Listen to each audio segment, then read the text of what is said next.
नमस्कार दोस्तों, मैं हूं डॉक्टर प्रशांत संचेती और आज मेरे साथ हैं रश्मि संचेती। आज हम आप सभी से इंडो मेडिटेरेनियन डाइट के बारे में एक बेहद ज़रूरी और उपयोगी चर्चा करने वाले हैं।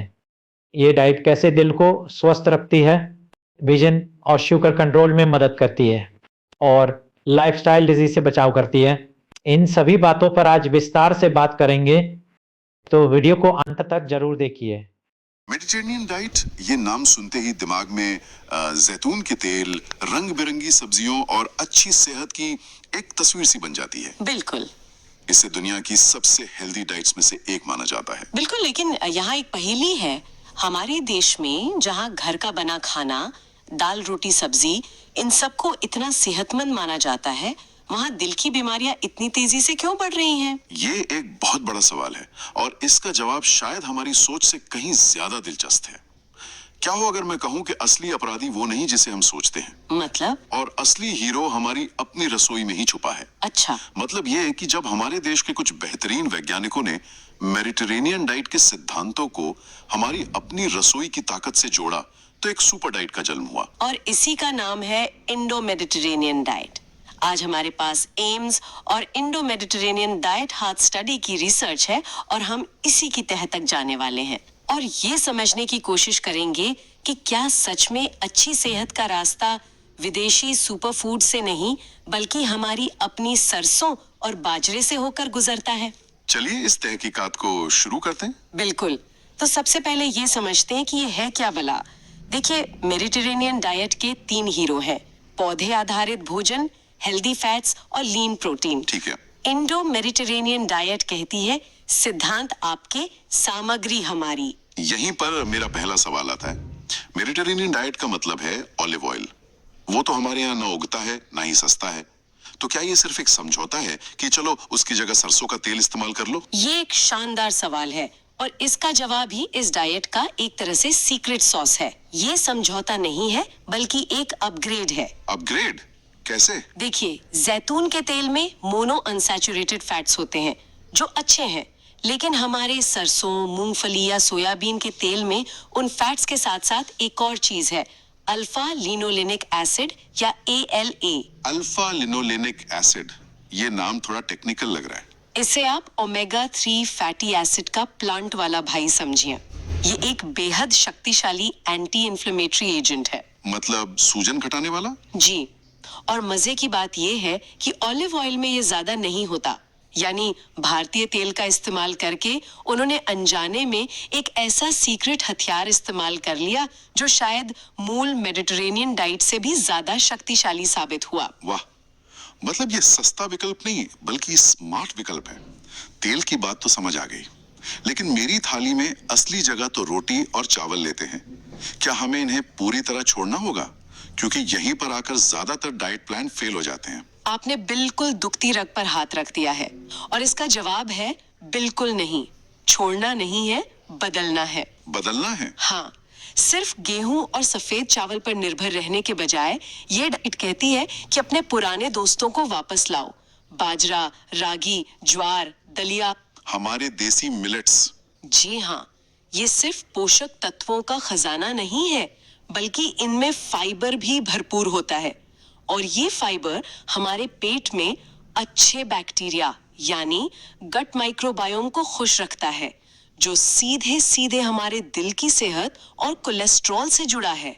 अच्छा, तो ये सिर्फ पेट भरने के लिए नहीं है बल्कि अंदर से पूरे सिस्टम को ठीक करने के लिए है। एकदम सही। और प्रोटीन का क्या? पनीर और दालें तो हैं ही, लेकिन मांसाहार के लिए क्या नियम है? यहाँ भी एक दिलचस्प मोड़ है। मेडिटेरेनियन डाइट में मछली और चिकन ठीक ठाक मात्रा में खाया जाता है, लेकिन इंडो मेडिटेरेनियन डाइट पौधे आधारित प्रोटीन यानी हमारी दाल, छोले, राजमा को और भी ज्यादा महत्व देती है। अच्छा। हफ्ते में 2 बार मछली की सलाह है, लेकिन रेड मीट और पोल्ट्री को मूल डाइट से भी ज्यादा सीमित किया गया है। और अब आते हैं उस चीज पर जो इसे सच में इंडियन बनाती है, हमारे मसाले, हल्दी, जीरा, धनिया, अदरक। बिल्कुल, ये इस डाइट का ब्रह्मास्त्र है। मेडिटेरेनियन डाइट में हर्ब्स का इस्तेमाल होता है, जैसे रोजमेरी या ओरेगैनो, लेकिन हमारे मसालों की ताकत और विविधता का कोई मुकाबला नहीं। सही बात है। हल्दी में मौजूद करक्यूमिन हो या लहसुन में एलिसिन, ये सिर्फ स्वाद नहीं बढ़ाते, ये शरीर के अंदरूनी सूजन से लड़ने वाली एक पूरी सेना है। सुनने में ये सब बहुत अच्छा लग रहा है, स्थानीय, सस्ता और हमारी परंपरा से जुड़ा हुआ। लेकिन ये सब कागज पर है। क्या इसका कोई वैज्ञानिक सबूत है कि ये वाकई काम करता है, खासकर उन लोगों पर जिन्हें दिल की बीमारी का सबसे ज्यादा खतरा है? बिल्कुल, और सबूत भी कोई छोटा मोटा नहीं है। इस पर हुई Indo Mediterranean diet heart study एक मील का पत्थर है। ओके। ये कोई छोटी मोटी स्टडी नहीं थी। इसमें दिल की बीमारी के, आप सोचिए, 1000 हाई रिस्क मरीजों को शामिल किया गया था। आधे लोगों को सामान्य सलाह दी गई और बाकियों को इस इंडो मेडिटरेनियन डाइट पे रखा गया। और नतीजे क्या रहे? नतीजे इतने जबरदस्त थे कि वो किसी चमत्कार से कम नहीं लगते। जिन लोगों ने ये डाइट अपनाई, उनमें दिल से जुड़ी कुल घटनाओं जैसे हार्ट अटैक या स्ट्रोक में लगभग 50% की कमी आई। एक मिनट, 50%? मतलब अगर 100 लोगों को हार्ट अटैक आने वाला था तो इस डाइट से उनमें से 50 बच गए। ये तो किसी महंगी दवा के असर से भी ज्यादा लगता है। ये अविश्वसनीय है पर सच है। कंट्रोल ग्रुप में जहां 76 घटनाएं हुई, वहीं इस डाइट वाले ग्रुप में सिर्फ 39। सिर्फ 39? और सुनिए, अचानक होने वाली कार्डियक डेथ जो सबसे खतरनाक होती है, वो 60% से ज्यादा कम हो गई। कंट्रोल ग्रुप में 16 मौतें हुई, जबकि इस ग्रुप में सिर्फ 6। ये तो बहुत बड़ा अंतर है। जी, और नॉन फेटल हार्ट अटैक भी लगभग आधे हो गए। और इसके पीछे वही हमारा सीक्रेट हथियार अल्फा लिनोलेनिक एसिड था। बिल्कुल। जांच में पाया गया कि इस डाइट ग्रुप के लोगों का ALA का सेवन दुगना हो गया था, और ये कमाल किया हमारे अपने सरसों और सोयाबीन के तेल ने। आपने बार बार एक शब्द का इस्तेमाल किया, सूजन या इन्फ्लेमेशन। आजकल ये शब्द बहुत सुनने में आता है। क्या आप इसे आसान भाषा में समझा सकती हैं कि इसका दिल की बीमारी से क्या लेना देना है? जरूर। सोचिए, जब आपको बाहर चोट लगती है तो वो जगह लाल हो जाती है, सूज जाती है, वो है बाहरी सूजन। हाँ, ठीक है। लेकिन यही प्रक्रिया जब हमारी खून की नसों के अंदर धीमी गति से सालों तक चलती रहती है, तो उसे क्रॉनिक इन्फ्लेमेशन कहते हैं। यही वो धीमी आग है जो नसों को सख्त करती है और हार्ट अटैक का कारण बनती है। और हमारा खाना इस आग को बढ़ा भी सकता है और बुझा भी सकता है। आपने 100% सही समझा। और यहीं पर एम्स और TGI दिल्ली के शोधकर्ताओं का काम सामने आता है। उन्होंने डाइट के इस असर को मापने के लिए एक टूल का इस्तेमाल किया, जिसे डाइटरी इन्फ्लेमेटरी इंडेक्स या DII कहते हैं। ओके, ये DII क्या है? एक तरह का रिपोर्ट कार्ड? एकदम सही। इसे खाने का हेल्थ रिपोर्ट कार्ड समझिए। ये एक स्केल है जो बताता है कि आपका भोजन शरीर में अंदरूनी सूजन की आग को भड़का रहा है या शांत कर रहा है। अच्छा, अगर स्कोर प्लस में है तो वो प्रो इन्फ्लेमेटरी है, यानी आग में घी डालने वाला।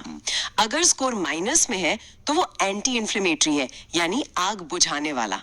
ठीक है, तो मुझे डर लग रहा है पूछते हुए, पर भारतीय हृदय रोगियों के सामान्य भोजन का स्कोर क्या था? और यहीं पर वो बात सामने आई जो शायद इस पूरी रिसर्च का सबसे चौंकाने वाला हिस्सा है। क्या? जब उन्होंने मरीजों के रोजमर्रा के खाने को इस स्केल पर मापा, तो स्कोर आया +1.1। +1.1 मतलब जो खाना हम और वो लोग सेहतमंद समझकर खा रहे थे, वो अंदर ही अंदर बीमारी की आग को और हवा दे रहा था। ठीक यही मतलब है। और अब सोचिए, जब उन्होंने इंडो मेडिटेरेनियन डाइट प्लान तैयार किया और उसे इस स्केल पर मापा, तो स्कोर कितना आया होगा? माइनस में तो होगा ही, शायद -2 या 3। स्कोर था -7.8 से लेकर -8.4 के बीच। क्या? +1.1 से सीधे -8.4?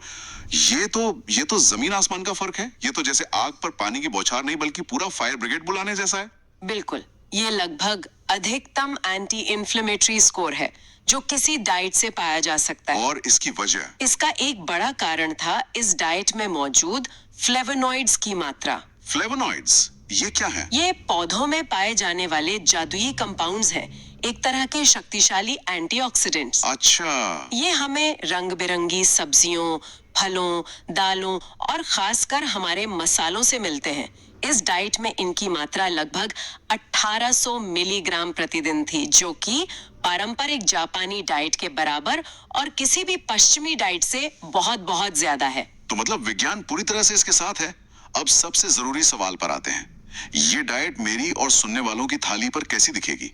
क्या इसे अपनाना मुश्किल है? बिल्कुल नहीं, और यही इसकी सबसे बड़ी खूबसूरती है। शोधकर्ताओं ने इसे आसान बनाने के लिए एक IMD प्लेट या थाली का मॉडल भी तैयार किया है। ये तो बहुत अच्छी बात है। तो कैसी दिखती है ये थाली? कल्पना कीजिए, आपकी थाली का सबसे बड़ा हिस्सा यानी 1/3 से ज्यादा, लगभग 36% मिलेट्स और अनाज से भरा है, जैसे रागी की रोटी, ब्राउन राइस या दलिया। ठीक है। फिर लगभग 17% हिस्सा सब्जियों और फलों से आता है। मतलब आपकी आधी से ज्यादा थाली तो अनाज और सब्जियों से भर गई, है ना? हाँ, आधी थाली तो सेट हो गई, बाकी की आधी। लगभग 14% हिस्सा प्रोटीन के लिए है। इसमें दाल, छोले, राजमा, पनीर, या अगर आप मांसाहारी हैं तो अंडे या मछली शामिल हैं। बाकी के छोटे हिस्सों में दही, मुट्ठी भर मेवे और हेल्दी फैट्स यानी हमारा सरसों या मूंगफली का तेल आता है। और हाँ, मसाले तो उदारता से डालनी है। जब मैं अपनी आज की थाली के बारे में सोचता हूँ, जिसमें शायद चावल ज्यादा थे और सब्जी कम, तो लगता है कि मैं अनजाने में ही प्रो इन्फ्लेमेटरी खाना खा रहा था। ये वाकई आंखें खोलने वाला है बिल्कुल, कि छोटे छोटे अनुपात बदलने से कितना बड़ा असर पड़ सकता है। आपने बिल्कुल सही कहा। इसका मुख्य संदेश यही है, अपनाएं, आयात न करें। महंगी विदेशी ब्लूबेरी या किनुआ के पीछे भागने की जरूरत नहीं है। सही बात। हमारे स्थानीय, मौसमी और सस्ती चीजों में ही सेहत का खजाना छिपाए। नाश्ते में मसाला ओट्स या बेसन का चीला, दोपहर में पालक पनीर और रागी की रोटी, रात में ग्रिल्ड मछली या कोई सब्जी और दाल, ये सब हमारी पहुंच में है। और किन चीजों से बचना है? वो प्रो इन्फ्लेमेटरी यानी सूजन बढ़ाने वाले विलन कौन है हमारी थाली के? इनकी लिस्ट हम सब जानते हैं, बस नजरअंदाज करते हैं। मुख्य रूप से तली हुई चीजें, समोसा, पकौड़े, पूड़ी, बहुत ज्यादा मीठी चीजें जैसे गुलाब जामुन, जलेबी, और मैदे से बनी चीजें जैसे सफेद ब्रेड, बिस्किट और नूडल्स, ये सब शरीर में सूजन की आग को बढ़ाते हैं। बात सीधी है, ये हमारी मौजूदा थाली को पूरी तरह से बदलने के बारे में नहीं है, बल्कि उसे समझदारी से बेहतर बनाने के बारे में है। तो आज की इस गहरी चर्चा का सार ये है कि विश्व स्तरीय स्वास्थ्य पाने के लिए हमें विदेशी खान पान की नकल करने की जरूरत नहीं है। जवाब हमारी अपनी दादी नानी की रसोई में हमेशा से मौजूद था, बस अब विज्ञान ने उस पर मोहर लगा दी है। बिल्कुल, इंडो मेडिटेरेनियन डाइट ये साबित करती है कि जब ग्लोबल प्रिंसिपल्स को लोकल फूड्स की ताकत से मिलाया जाता है तो परिणाम असाधारण होते हैं। यह हमारी अपनी खाद्य संस्कृति का सम्मान है। और अब सुनने वालों के लिए एक विचार। हम अक्सर सुपरफूड की तलाश में बाहर देखते हैं, कभी चिया सीड्स, कभी एवोकाडो, पर शायद असली सुपर डाइट हमारी अपनी रसोई में ही छिपी है, हमारी दाल, सब्जियों और मसालों के डिब्बे में। तो आज ही इस पर एक छोटा सा प्रयोग करके देखिए। अपने रोज के खाने में से किसी एक सूजन बढ़ाने वाली चीज को हटाकर उसकी जगह एक सूजन घटाने वाली चीज को शामिल करने के बारे में सोचें। जैसे शाम की चाय के साथ मैदे के बिस्किट की जगह मुट्ठी भर भुने चने खाना, या सैंडविच में मेयोनीज की जगह दही और पुदीने की चटनी लगाना। ये एक छोटा कदम हो सकता है, लेकिन सेहत की दिशा में एक बहुत बड़ी छलांग।